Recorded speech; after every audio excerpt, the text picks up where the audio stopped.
Good evening. Good evening. We have had a fabulous week here at Miami-Dade College at the 32nd Miami Book Fair. Yes, yes. My name is Pascal Charlot. I'm Dean of the Honors College here at Miami-Dade College, and on behalf of the institution, we are simply thrilled to partner with the community to make this available to you, and we thank you for coming. We'd like to express our gratitude to our sponsors and also our friends. Are there any friends of the book fair here? Wonderful, wonderful. We so appreciate your support. Before we begin the program, I'm here for housekeeping matters. Please turn off your cell phone and any other gadget that may vibrate or distract us. Also, if you would, please join me in welcoming Jorge Plasencia, co-founder and CEO of República, the fastest growing ad agency in Miami and also vice chair of the Miami-Dade College Foundation Board. Please join me in welcoming. Thank you. Oh, I get a hug. Of course you get a hug.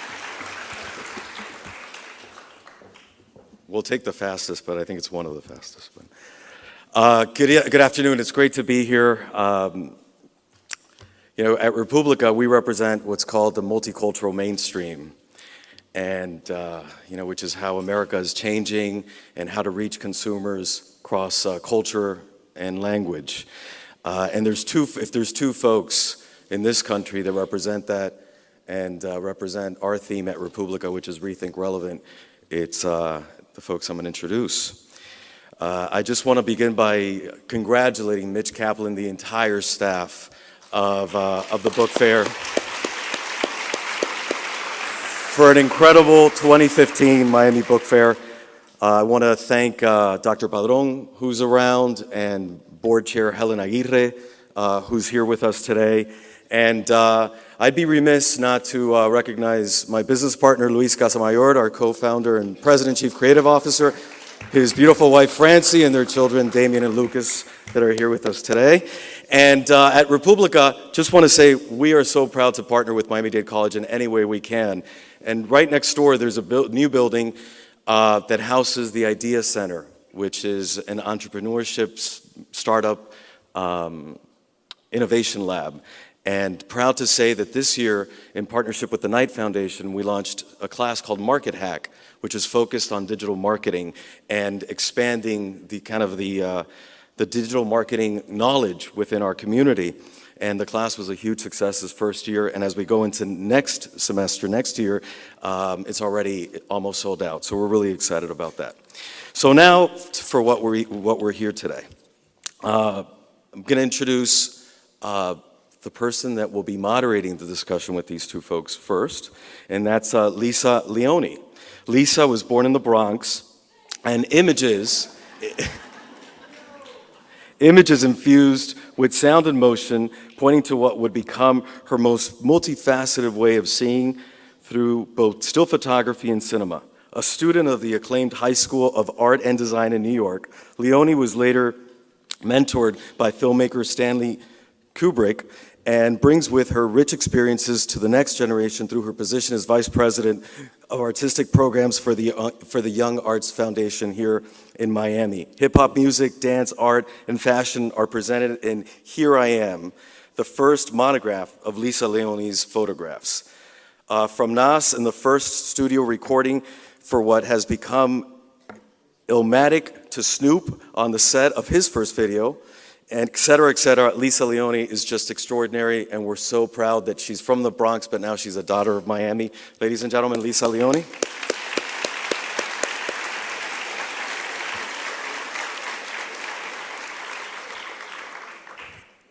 She'll be out any second.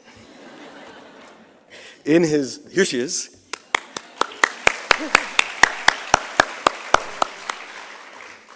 In his hilarious and touching graphic memoir, if you haven't acquired it, it's right outside, you can purchase it.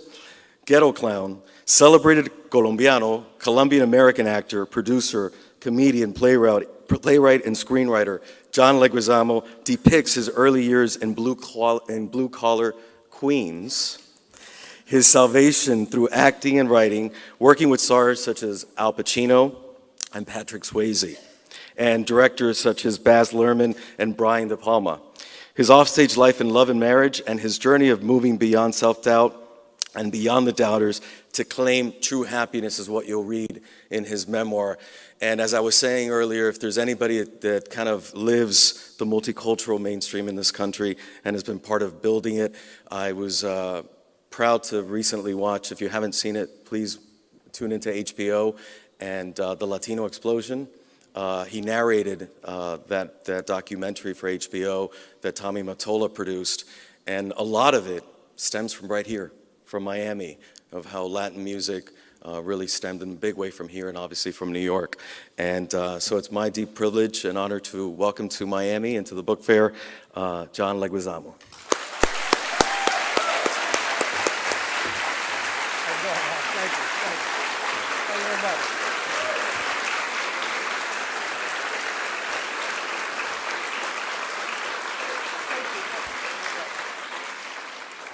And last but certainly not least, Rosie Perez, or Rosie Perez, made her acting debut in 1989 as a key character in Spike Lee's Do the Right Thing.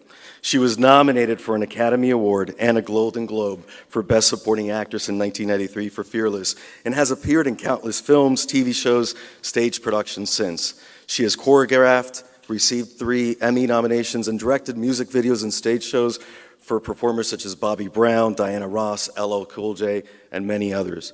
Her memoir, Handbook for an Unpredictable Life, what a great title, How I Survived Sister Renata, My Crazy Mother, and Still Came Out Smiling with Great Hair, thanks to Random House, by the way, is a story of survival. At the age of 3, Rosie's life turned upside down when her mentally ill mother placed her in a Catholic children's home in New York's Westchester County. She brings her journey to life on each page of this memoir. From the streets of Brooklyn, Miami's like New York South, right? So, to her turbulent years in the Catholic home, and finally to film and TV sets and the LA and New York City hip-hop scenes of the 80s and 90s. By turns heartbreaking and funny, it is ultimately the inspirational story of an extraordinary woman who found a hard-won place of strength and peace in all of that adversity. Ladies and gentlemen, we're in for a treat. Please welcome Rosie Perez to Miami.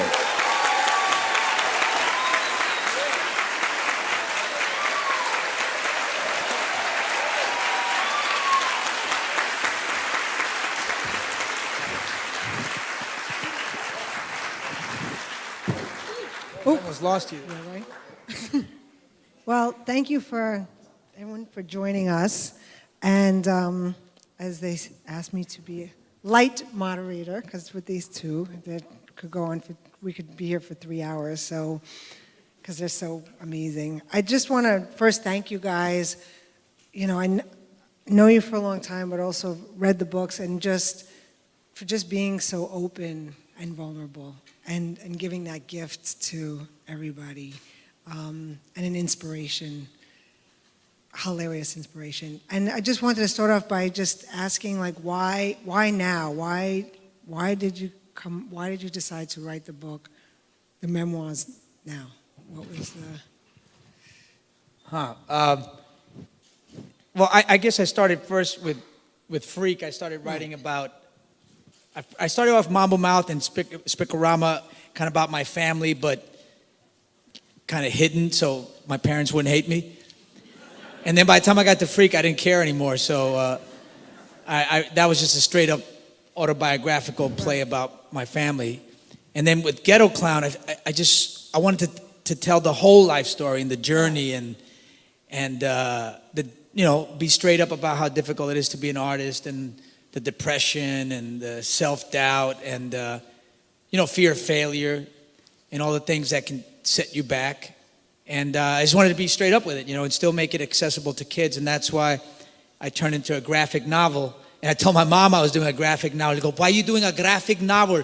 Graphic is dirty." No, it's not that kind of graphic, Mom. It's a picture book. For children? No, Mom, it's got a lot of dirty things in it. So maybe you were right. And that's why I made my book a graphic novel. Right. So it makes sense. But also the progression, you like started slowly until exposing your whole. You mean with Freak? I was waiting. It was like a little like. Yeah. I mean, they all had the characters in it, but you really exposed more of like who you were and the vulnerability and like you said, the trials and tribulations of being an artist. I mean, my heroes were always Richard Pryor and Eugene O'Neill. I know they're vastly different people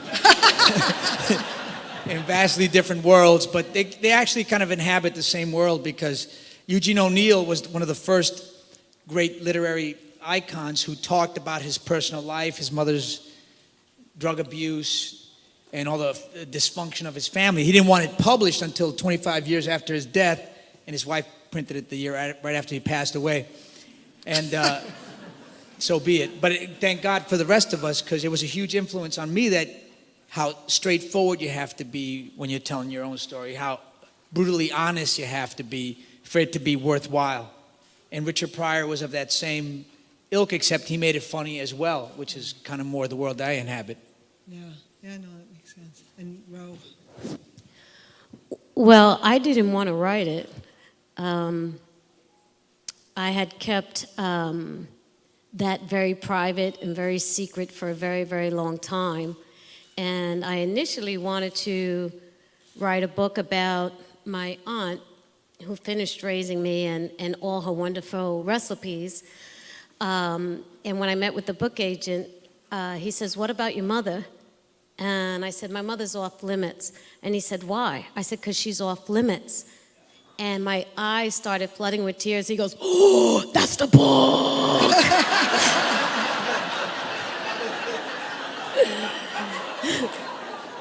And I cursed him out. And I said, "This meeting is over." And I left the restaurant, and I was so upset. And then I was on Percocet.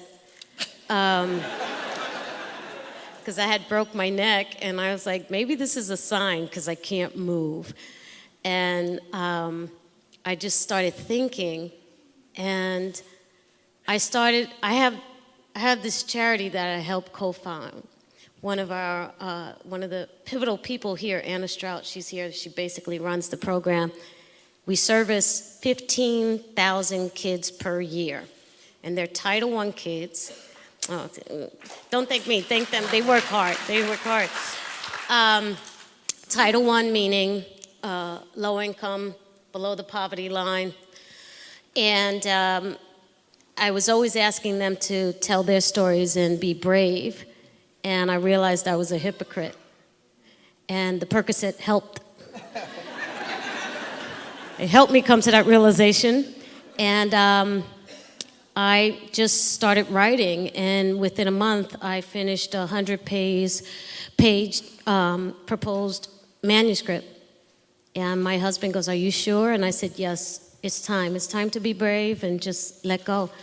And everybody was shocked. Even you, Lisa, you've known me over 25 years, and you never knew some of the things that I revealed. No, there was definitely, I mean, I knew a little bit about, your mom but I thought it was really brave and that you decided to give this gift to the world so people, who suffer the same things that, they're not alone and that, your perseverance and your character really came out and just to see who you are. Well, I wanted to write I didn't realize it until I finished the book, that I had written an anatomy of child abuse, how it starts, how it stays with you, and how you overcome it. And then I realized that I wrote it for the kids. Mm-hmm. And when the book was out, I was very, very shocked that people related to it from all ethnic backgrounds, from all socioeconomic, background. And the one thing that holds true is you can't let your past define who you are in the present. You can't allow it to control your emotional response to the world. And I wanted to give that to the kids. So, but to be honest, it was scary as hell. Oh my gosh, it was very scary to do it. Yeah, no, I mean, I'm incredible. And how did we speak about how your family, in the book, how your family reacted to all your work through the years. And, but this is the first time that you spoke about your family in the book. What was the reaction with your family? It was horrible. It was, it was bittersweet because at first there was only 3 family members that said bravo, and everybody else hated me for it. And I tried to explain to them, it's my right to tell my story. And if you were part of it, I'm sorry, but my intentions were not to expose you. I changed all the names. Nobody knows who the hell you are unless you tell them. How do you deal with, because that's what I told my family. I said, I changed the names, but you can't change mom and dad. Right. I mean, I don't give their real names, but Yeah. you can't. Mom is mom, and dad, Right. they still get the sting. Yeah, they can still get sucker punched. Yeah, but I guess like Eugene O'Neill, kind of, not, I didn't wait till I was dead, obviously, but I waited till my father and mom had passed. Oh, you did. Because... I should have done that as well. Yeah, you should have done that. I was just gonna ask. Thanks for telling me now. I know. Thank you for giving me the recipe. I know, because I was just going to ask, did you guys have any discussions? Because, it's like No, you're John both was talking horrible. I asked What do him... you mean? Yeah, because I asked you to write a quote for the book, and you said, yeah, send it to me. I sent it to you. A month later, I said, John, did you read the book? Yeah, it was real funny. Great. John! And I said, you're turning red, look at him. And I said, you liar. I said, you have to read it. I am a liar. And then you know what he said? I'm going to expose you. He goes, just write whatever you want me to say and just put my name, and then it'll act like that I read it. And you can write yourself a raving review from me. Yeah. I meant that. I would have owned it. I know, but I'm going to read it this week. I have teenage kids. I don't have time to be reading books. Yeah. Teenagers, man, they eat up all your me time. There is no more John time. I don't even know who I am anymore. Yeah. I'm just a security guard, a chauffeur, a caterer. That's all I am. Yeah. But eventually, most of the family, it was a healing. It took a long time. It took like a year after the book was out. And they all started to come around. There's a few that haven't, and that's fine, because they got to deal with that, But it brought a lot of us closer, and what was weird is some of them didn't discuss it with me at all, And a couple of them, I said, "Did you read the book?" No, and then I found out that they had, but it was just too hard for them to go there. But it was good. It was good and bad. John, did you get to that like healing with your family? Did you guys talk about it, or was it still like, no? Yeah, I mean, with my mom, who's much more evolved, it was a lot easier than my brother and my father, and And Ray. Oh yeah, that's never gonna happen. Some things are broken for a reason. You learn the hard way. Yeah. In life, not to go into business with your family or your friends if you love them, because business kind of ruins those relationships. And you learn the hard way, and success and showbiz has a way of really revealing people's character, and sometimes it's not for the better. Yeah. So that relationship can't be repaired. But I mean, Ghetto Clown. You know, it was more about myself and my own demons than it was Right. exposing my mom's and my father's and other family members. Because Freak was about that. You know, Right, but Freak- I meant through your body of work. I Yeah, didn't yeah. mean just with Ghetto Clown. I meant through the body of one It was man shows that rough. You know, did. my dad.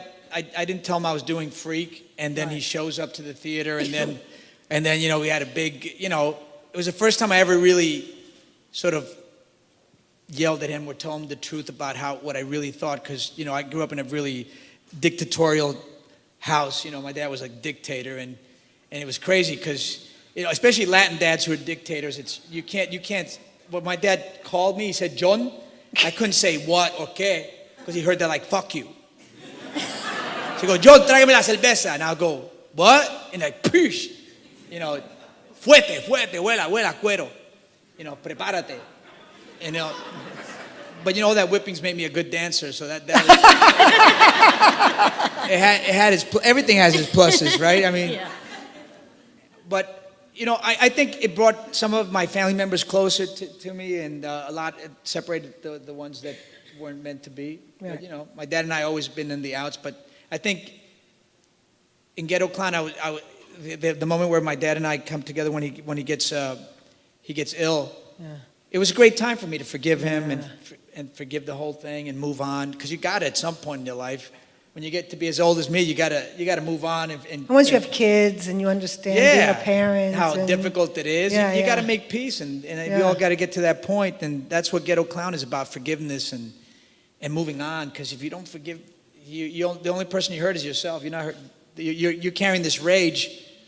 Doesn't hurt the other person because they don't even know you're angry. Yeah. It just hurts yourself. It's true. That's in my therapy sessions. Will be $400 a night. But I also love like how you got started on that and your whole road of acting and what made you go into. Do you want to talk about just the early beginnings of Well, it's interesting. I mean, we got to Queens when it was white flight. You know, we were the first Latin family, so we were like pioneers. And it was like Manifest Destiny in reverse. All the white people started to leave, white flight. But before they left, they all beat me up. I'm not joking. You know, the Italians be, "Hey, you better not mess with my daughter, Goomba. Come here, hey, forget about it. Hey, stronzo, rida sta cazzo." And the Irish be, "Hey, you better not be touching my daughter. I'll be smacking you. You're touching my daughter." And even the Jamaicans be like, "Yeah, man, you touch my daughter, I'll be smacking you. Body would tell me something I don't know, blood clot." And there were a lot of gangs at that time: the Latin Tops, the Savage Nomads, the Skulls. And luckily, they didn't really care about me because I didn't know how to put my colors on right or anything. And I had to be funny to defend myself on the street, and I had to be funny at home to deflect the beatings. And I learned that humor was the thing that saved me, man. It was it was my defense mechanism. It was the thing that gave me hope. It was the thing that kept danger at bay. And eventually, my math teacher, because I got to pay tribute to mentors, because people who come from like a situation like I came from, underprivileged and whatnot, without a mentor and somebody tapping you on that shoulder and going, "You can make it, you're worthwhile, you got something to give," you don't feel that. And my math teacher, Mr. Zufus, was one of those people. He would say to me in my math class, "Mr. Leguizamo, you have the attention span of a sperm. If you can, if they can make penicillin out of moldy bread, they can make something out of you, Mr. Leguizamo." And he was the first person to tell me, like, you can be funny. Instead of wasting the time and distracting everybody, use it to be a comedian. So I went to this acting teacher, Miss Lee, Sylvia Lee, and she was like Tweety Bird. She had like 3 hairs on top of her head. Sounded like Katharine Hepburn. You come in here with that terrible ghetto sound. I can't even understand. Although she sounded like she was holding a vibrator and whatnot.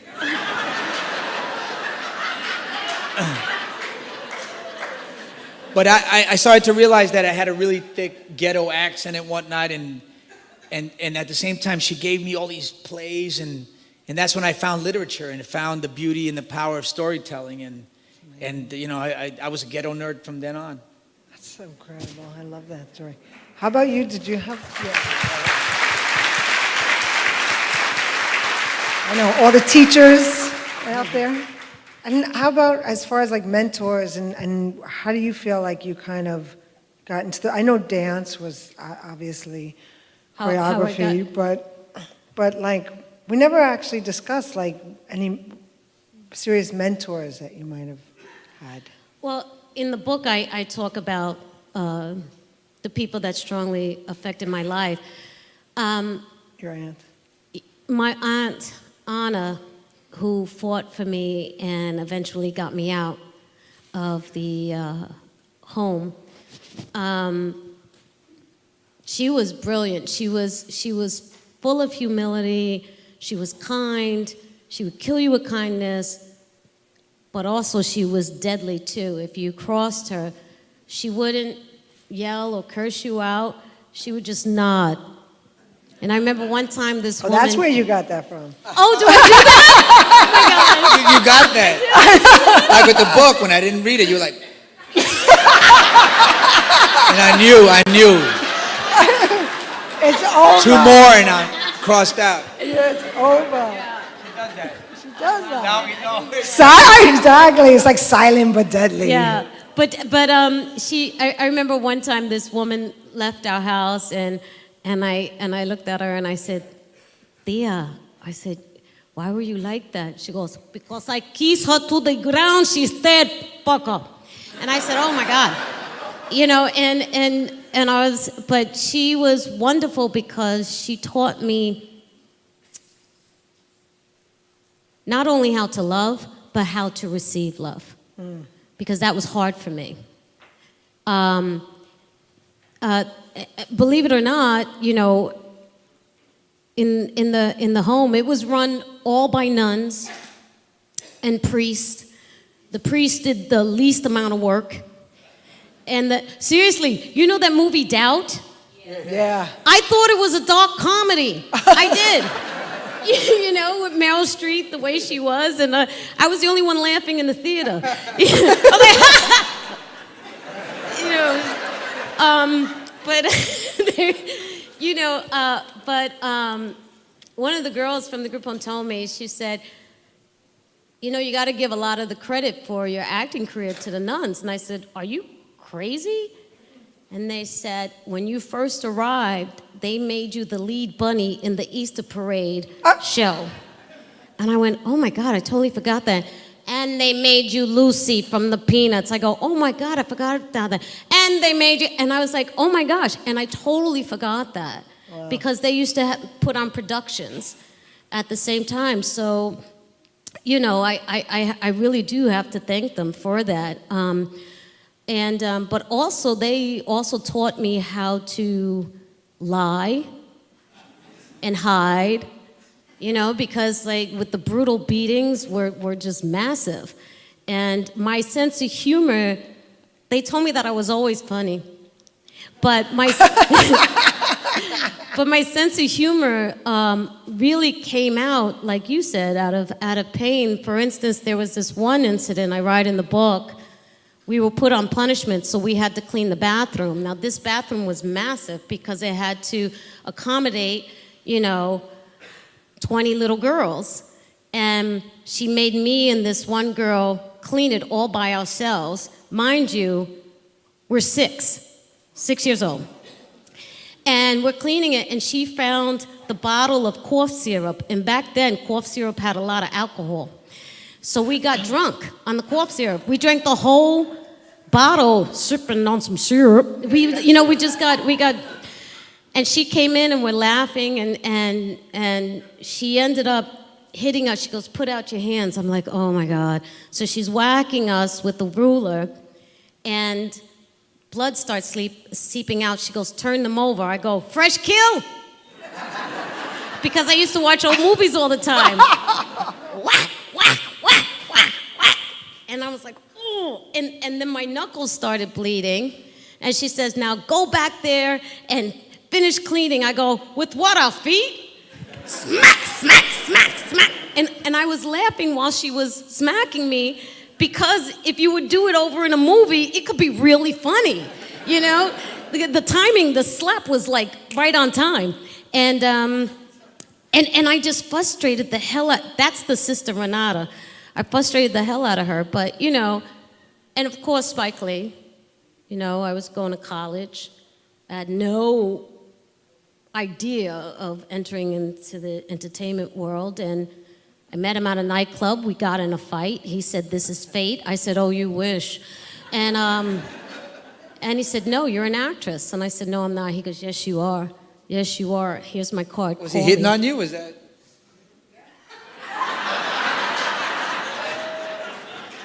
I don't know. It's a tell-all book.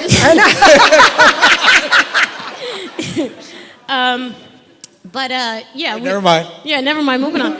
But the next day, my girlfriend said, "You got to call this man." And I said, "No, no, no." Were you no." aware of She's Gotta Have It? Were you No, aware that he made a film? I didn't before? know that it was him. I was aware of that film, Right. but she said, "This is this guy. You got to call him, because if you don't, you know, I may not get a part in the movie." And I said, "Oh my gosh," I laughed. So I called him, and he said, "Your life is going to change. Your life is going to change." And I was like, wow. He still made me audition.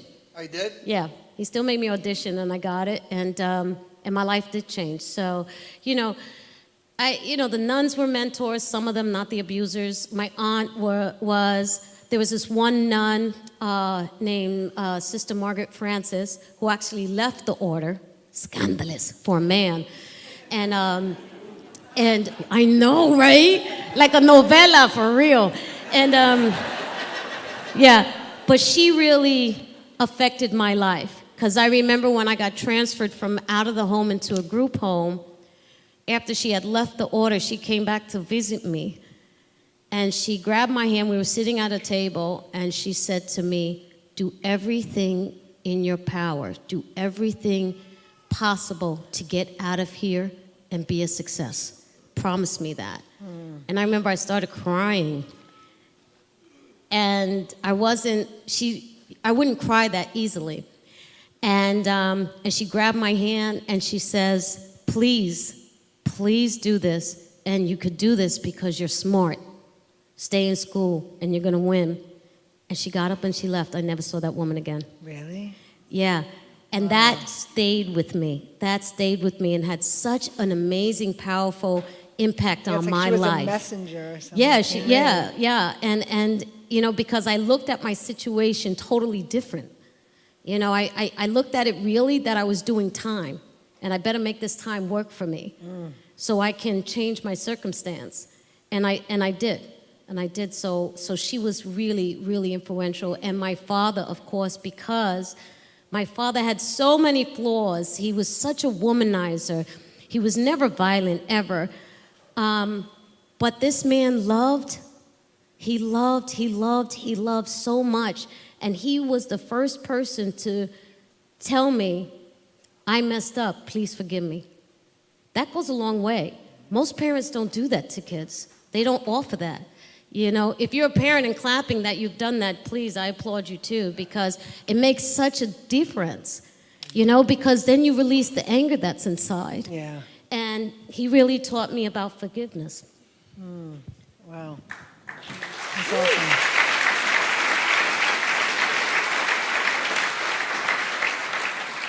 So you guys, the two of you, go back how many years? Like 1990 something, right? Yeah. Were you doing Mambo Mouth or 1990. 1990.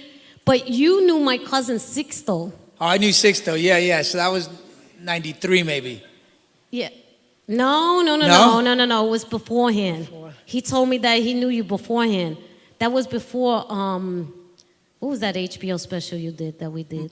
Oh, House of Buggin'. House of Buggin'. Yeah, House of House of Buggin'. Buggin'. Yeah.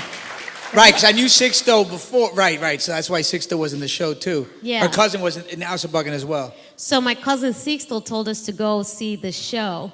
And we go see the show, and it's just our family and the table. We were laughing the loudest. Do you remember? I mean, we couldn't.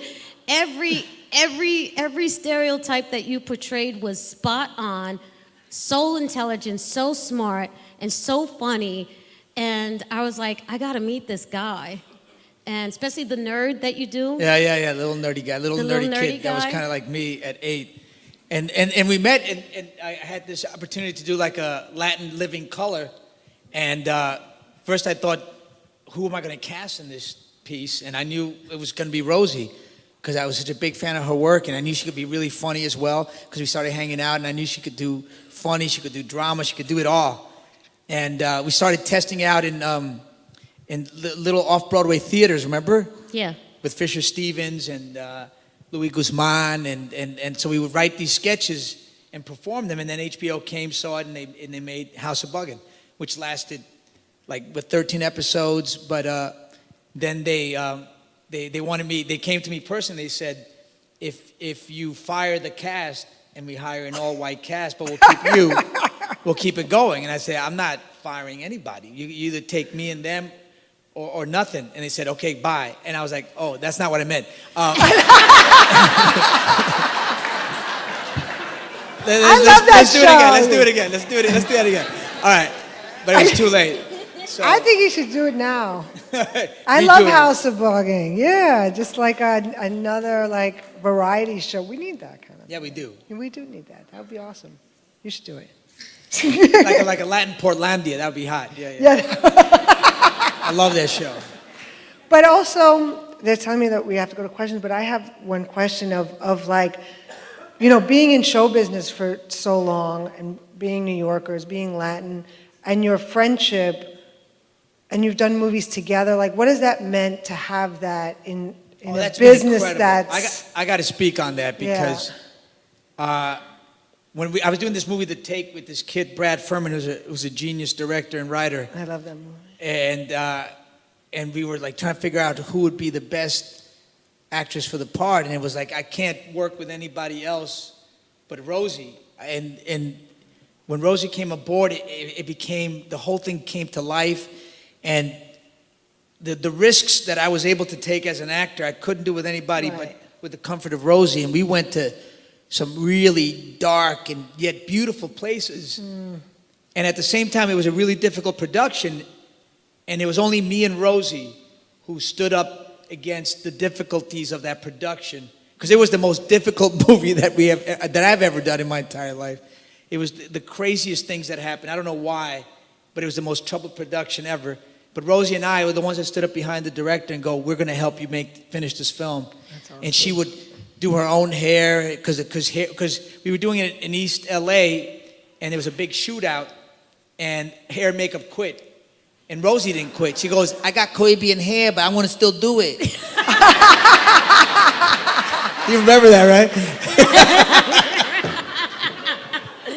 Yeah. And we stayed there. Hair and makeup quit, and then... Everybody quit. Except the camera assistant. Right. And thank God he had a camera.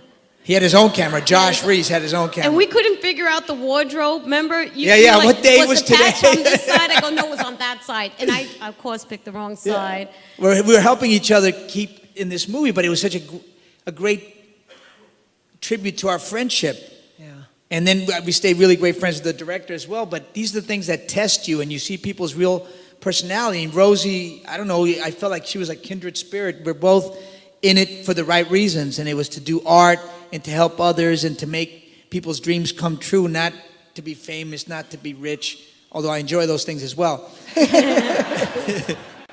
Yeah, I know. Well, Rosie was talking about it earlier. We were doing an interview, and she was talking about the safety of being with somebody that's so close and how safe she felt working with you, and that you were able to go to those places. It's true, because we would It work comes out off the in the scenes film. prior. You see it.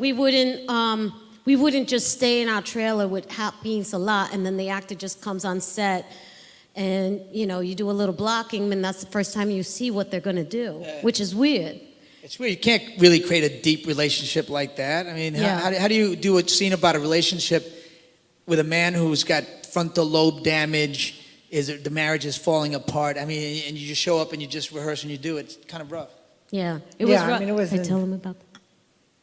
What?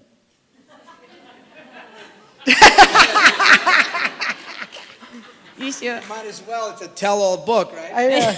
Tell-all situation. I didn't put that in the book, and you wouldn't know that because you haven't read it yet. Yeah, she could just be like, it's in the book. Yeah, it's in the book. I'm reading it. I'm going to leave right now. I'm not going to go to dinner with you and go read the book. We had to do a love scene, and it was awkward because it was a very dramatic movie, very, very dramatic movie. And I had put on, what, like 30 pounds? For the movie, yeah. Yeah. Yeah, for a movie. Thank you, John. What a pal. And it was just weird. It was really weird and awkward because we were naked. Yeah, we were naked. No. This is what happened. We walked into John. You had stuff. We walked into the bedroom where it was going to be shot, and the director had put a light, this huge light, and I was like, oh hell no, right? And he goes, well, what would be the lighting? I go, dim, and so we're talking, and you know, we're both married, so we were talking about real sex between a married couple. It's completely different from when you're just boyfriend and girlfriend. Because sometimes you feel like it, and sometimes you don't. And if you have problems and troubles, it's tense. You know, it's tense, and his character had a brain injury, so it was severely affecting him. And I'd done a lot of research. I got to the hospitals and talked to people who had the same kind of damage as the characters, so I found out, you know, the dysfunctions of it and all that. So me and Rosie would talk about the whole thing. We were talking about it, and when it came down to do it, we both didn't want to take our clothes off in front of each other. And John goes, oh, come on. I'm here. I trust you, and I know you trust me. I go, okay. I disrobe. I'm butt naked. You know, it's been a long time since Do the Right Thing, so the twins were like flapping in the wind. I'm standing there naked like this. John. I changed my mind, bro.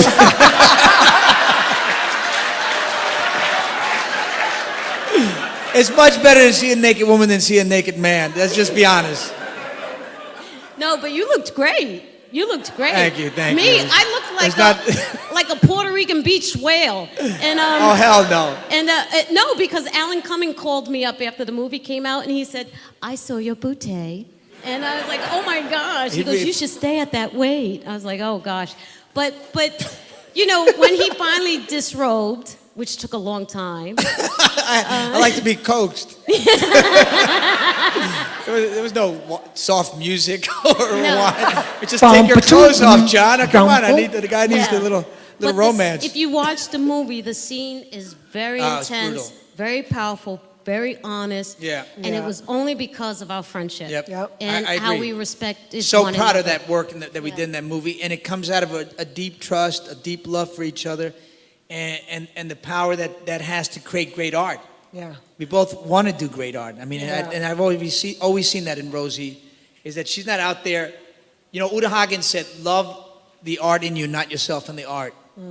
And that's always sort of been my motto, and I know, and I love it when I see it in kindred spirits, and that's the only people that I can really align myself with, you know.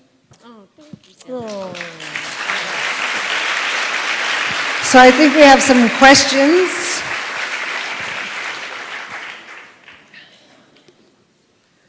Hello.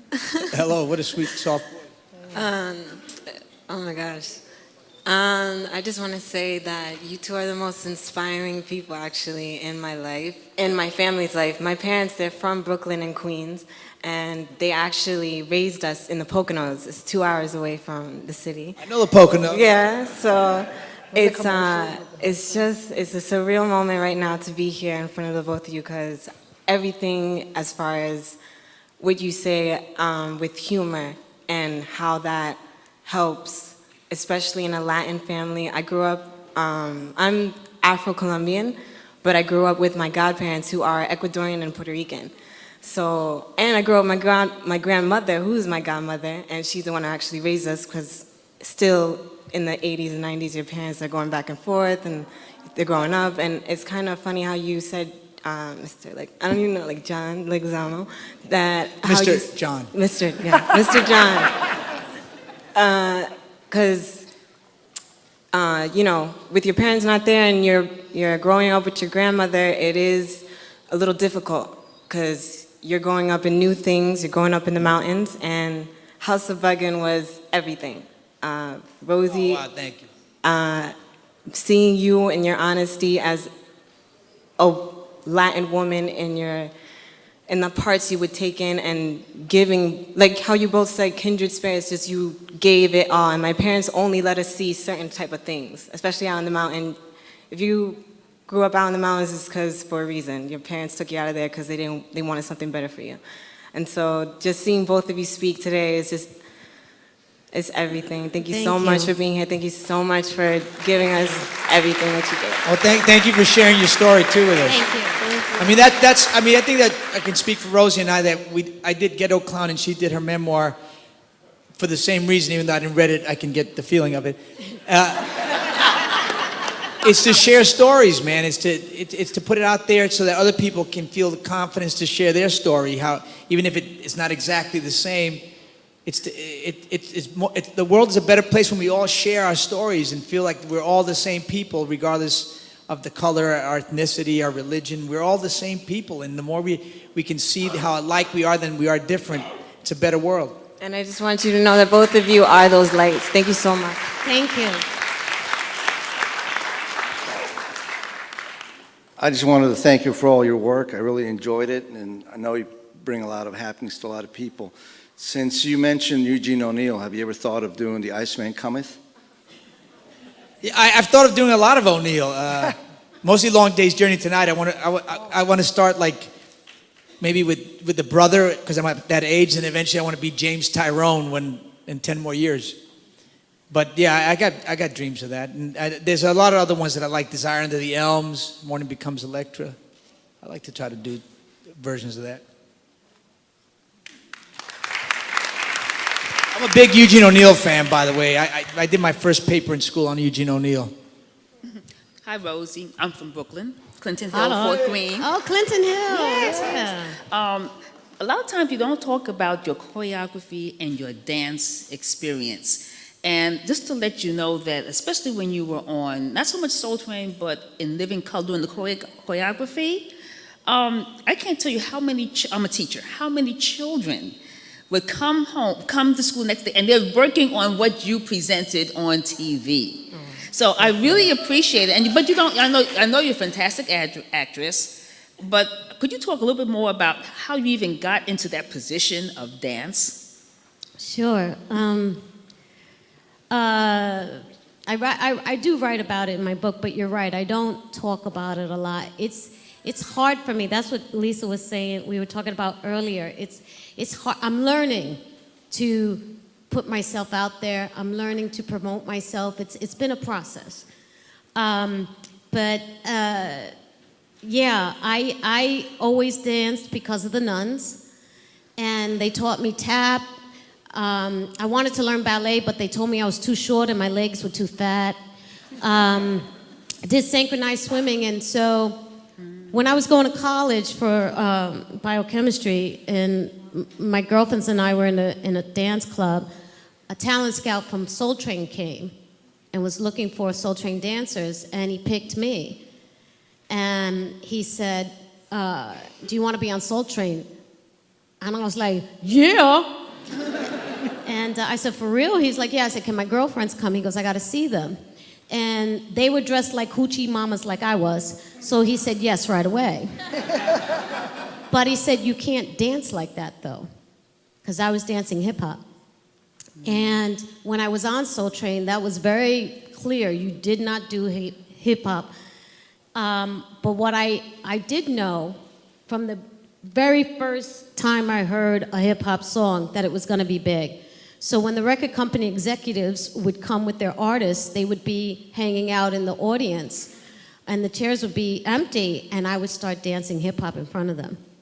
And finally, one record company executive, Lil Silas Jr., God rest his soul, from MCA, came over to me. He goes, what are you doing? Is that the hippity-hop? And I said, yeah. And he said, well, will you teach that to my artist? He's going solo. And I said, I'm not a choreographer. And he said, I'll pay you $1,600. I said, I'll be there Monday. And that's how it started. And that recording artist that was going solo was Bobby Brown. And so I choreographed Don't Be Cruel in My Prerogative. And You choreographed? I didn't know that. yeah, see, I'm learning. Oh, man. I'm learning. You taught him this? You Yeah. taught him that?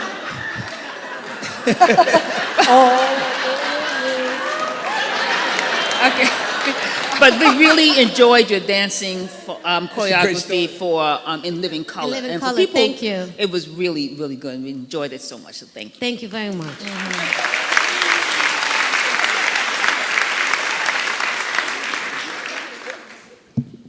What's happening?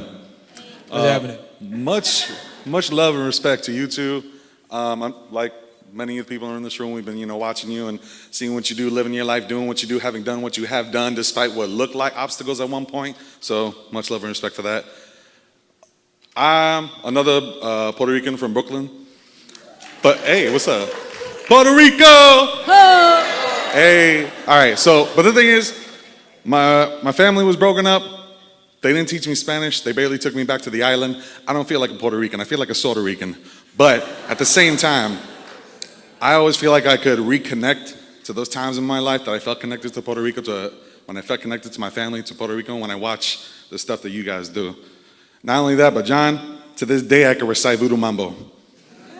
I love you for it. I love you both. Thank you. Thank you. Much love back.